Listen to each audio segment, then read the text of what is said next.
Good morning everybody. सभी मेरे चाहने वाले, सभी मेरे छात्रों और सभी मेरे दोस्तों को मेरा प्यार भरा नमस्कार। दोस्तों, धीरे धीरे कोरोना ने हमारी जिंदगी, हमारी लाइफ उसको चेंज कर दिया है।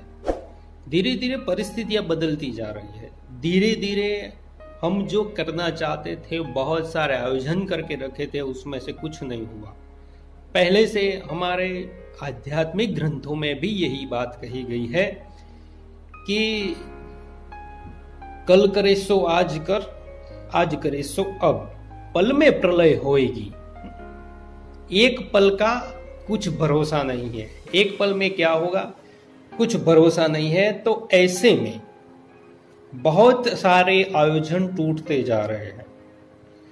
दोस्तों, बहुत सारे लोगों ने क्या क्या सोचा था। छात्रों ने एग्जाम के बारे में सोचा था कि एग्जाम आएगी हम देंगे। काफी लोगों ने ये सोचा था कि वैकेशन का टाइम है, हम घूमने जाएंगे। किसी ने सोचा होगा हम ये करेंगे, किसी ने सोचा वो करेंगे। किंतु जब दौड़ ऊपर वाले के हाथ में होती है, चाहे वो आस्तिक हो या नास्तिक हो, जो मुझे सुन रहे हैं, ऊपर वाले से मेरा मतलब है कि कोई ऐसा तत्व है जो इस पूरी सृष्टि को चला रहा है, उसके हाथ में हमारी डोर है और उसी डोरी संचार से हमारा जीवन चल रहा है। तो ऐसे में दोस्तों, बहुत सारे प्रयत्न करने के बाद भी अगर आप जो चाहते थे वो नहीं हो पाया है, इसीलिए बहुत सारे लोगों में एक हताशा की भावना जन्म लेती है। साइकोलॉजी या मनोवैज्ञानिक तौर पर हम देखते हैं तो उसमें एक हताशा की भावना जागृत होती है। हताशा आने के बाद व्यक्ति जो है वो धीरे धीरे कुछ दूसरी ओर जा रहा है। अब देखिए कि घर के जो मेंबर होते थे उसमें से सभी मेंबर एक साथ इतने समय तक नहीं रह सके। आप देखिए उनके पूरी लाइफ में नहीं रहते।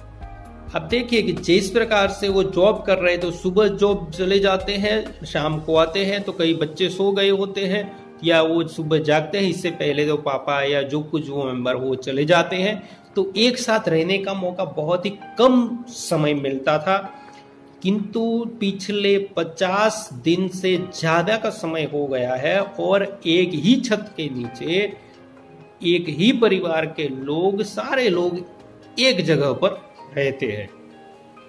यहां पर क्या होता है कि प्रत्येक व्यक्ति की एक स्वतंत्र लाइफ होती है। उस स्वतंत्र लाइफ पर बैन लगता है, क्योंकि जिस प्रकार से, जैसे कि आप देखिए कि आप दो लोग रहते हैं घर में और जब कोई मेहमान आता है और वो आता है, उसके बाद आपकी लाइफ स्टाइल में थोड़ा परिवर्तन आता है। और वो जब काफी दिन रहता है तो अतिथि कब आओगे जो भावना थी, वो धीरे धीरे फिल्म में हम देखते हैं कि अतिथि कब जाओगे। ये संस्कृति में धीरे धीरे ऐसे तत्व हमारे भीतर आ रहे हैं। अब जब अपने ही लोग हैं, उनको न आप निकाल सकते हैं, न उनके साथ एडजस्ट हो सकते हैं। अब उनके साथ रहने का मजा कुछ दिन तो बहुत सारे लोगों को आया होगा, किंतु धीरे धीरे जिस प्रकार से परिस्थितियां बदलती, मैंने कहा कि प्रत्येक व्यक्ति की एक बाहरी लाइफ होती है और एक भीतरी लाइफ होती है। भीतर की लाइफ वो अकेलेपन में जो जीता है वो जी नहीं सकता है। ये मैं मनोवैज्ञानिक तौर पर ये बता रहा हूं। इसके कारण क्या होता है कि हताशा जन्म लेती है। काफी जो छात्र होते हैं या कुछ व्यक्ति होते हैं, घर में अपने आप कुछ करना चाहते हैं, उस पर कुछ दबाव लगता है, इसीलिए वो कुछ नहीं कर पाते हैं। ज्यादा से ज्यादा देखिए कि कई लोगों का रोजगार जाने के लिए कारण वो हताश है। कई छात्र जो है वो क्या आगे होगा वो कुछ तय नहीं कर पा रहे, इसके लिए हताश है। तो ऐसी सारी बातों से आप ऊपर उठिए, एक नई जागृति आएगी। क्योंकि समय जो है वो एक तरह का आज तक कभी नहीं रहा है, वो परिवर्तनशील है, उसमें परिवर्तन आते रहते हैं। तो ऐसे समय में धीरे धीरे हमारी लाइफ में बहुत सारे बदलाव आ रहे हैं और इन बदलावों को ध्यान में रखकर आगे की जिंदगी हमें तय करनी पड़ती है। कौन कौन से परिवर्तन आएंगे? बहुत सारे, हमारी लाइफस्टाइल में बहुत सारे परिवर्तन आएंगे। पहले तो शिक्षा के क्षेत्र में देखिए कि ऑनलाइन सिस्टम आ रही है। जो लोग जैसे ऑफलाइन सिस्टम से पढ़ रहे थे ऑनलाइन में पढ़ रहे हैं, ऑनलाइन सिस्टम का पता नहीं था, वो धीरे धीरे ऑनलाइन शिक्षा के क्षेत्र में आगे बढ़ रहे हैं। ऑनलाइन वेबिनार हो रहे हैं, फेसबुक के माध्यम से, यूट्यूब के माध्यम से, गूगल फॉर्म के माध्यम से धीरे धीरे ये सेमिनार, वो शब्द अब वेबिनार बन गया है और धीरे धीरे लोग जो है वो सुन रहे हैं घर बैठे। समस्या यहाँ ये होती है कि जो ग्रामीण क्षेत्रों में जो होता है वहाँ पर नेट की प्रॉब्लम होती है। साथ साथ दूसरी बात, जहाँ तक मुझे अनुभव है मैं बताता हूँ कि 250 रुपये का रिचार्ज करना पड़ता है इंटरनेट के लिए, और गांव में ऐसी परिस्थितियां है कि 250 रुपये में उसका शायद 1 महीने का किराना आ जाता है। तो ऐसी परिस्थितियों में ये भी हमें सोचना पड़ेगा। दूसरा कि हमारी लाइफस्टाइल में किस प्रकार से परिवर्तन हो रहा है, कि जिस प्रकार से काफी लोग आलसी हो गए हैं, और दूसरा कि कई लोगों तो को क्या काम कर रहे हैं वो भी उनको याद करना पड़ेगा, क्योंकि ज्यादा से ज्यादा आप 2-3 महीने अपने काम से दूर रहते हैं तो फिर उसी ग्रिप में आने के लिए आपको बहुत सारे प्रयत्न करने पड़ते हैं। दूसरी बात यह है, जो लोग ज्यादा मोबाइल से दूर रहते थे वो भी आज मोबाइल से बिल्कुल चिपक गए हैं। ज्यादा से ज्यादा सोशल मीडिया पर लोगों का प्रभाव देखिए, आप स्टेटस रखें या कुछ भी रखें तो कुछ ही देर में बहुत सारे लोग उसे देख लेते हैं, रिप्लाई कर लेते हैं।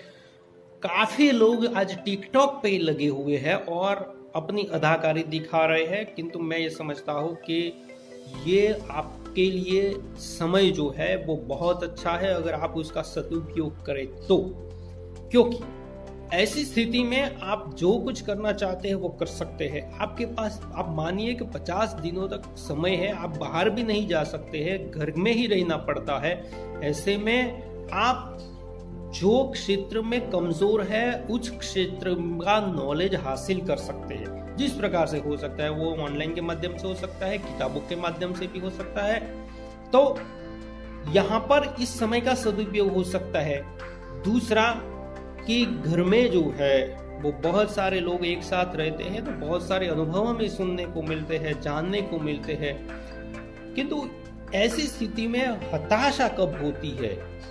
तो मैंने पहले भी कहा कि काफी लोगों को रोजगार जाने की संभावना बनती दिख रही है, इसीलिए शायद लोग हताश है। गांव में ऐसे प्रश्न बहुत कम है, क्योंकि गांव में क्या है कि खेत होने के कारण इस बार खेत भी अच्छी है तो लोगों को ज्यादा तकलीफ नहीं है, किंतु जो लोग प्राइवेट में जॉब कर रहे हो उनके लिए बहुत सारी तकलीफ है। जो ऑटो चला रहे हैं, टैक्सी चला रहे हैं, जो प्रतिदिन जब जाते थे तभी उनको पैसा मिलता था, ऐसे जो रोजगार के साथ जुड़े हुए वो लोग, बहुत सच्चे लोग निराश है दोस्तों। तो ऐसी स्थिति में लोग क्या करें?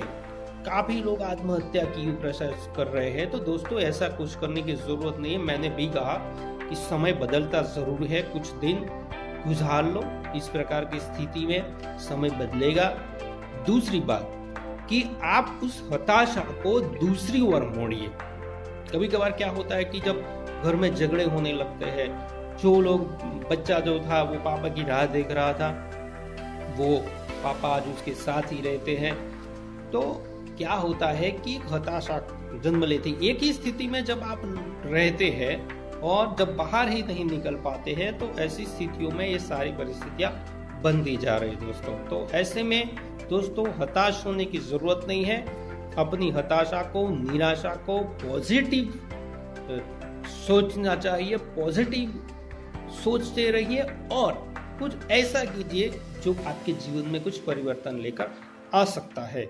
तो दोस्तों बदलते दौर की बदलती जिंदगी को अपनी तरफ से जिए, आपको अपनी लाइफ को दूसरी तरफ सेट करना पड़ेगा, परिवर्तन करना पड़ेगा, क्योंकि ये कुदरत का परिवर्तन है, आदमी का नहीं है।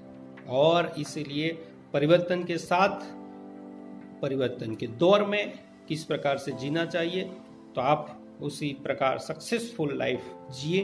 हारिए मत, हमेशा परिस्थितियों के सामने हौसले से आगे बढ़िए। स्थितियां बदलती है और आदमी जो है वो जिंदा अगर है तो जिंदा नजर आना चाहिए। इसी प्रकार वो जीतता जरूर है, चाहे किसी भी प्रकार की महामारी हो, तो हताश मत होइए, पॉजिटिव थिंकिंग शुरू रखिए और आगे बढ़िए दोस्तों। साथ साथ अगर इस चैनल को आपने सब्सक्राइब नहीं किया है तो सब्सक्राइब कर ले, और सभी को फिर से मैं बहुत बहुत धन्यवाद देता हूँ।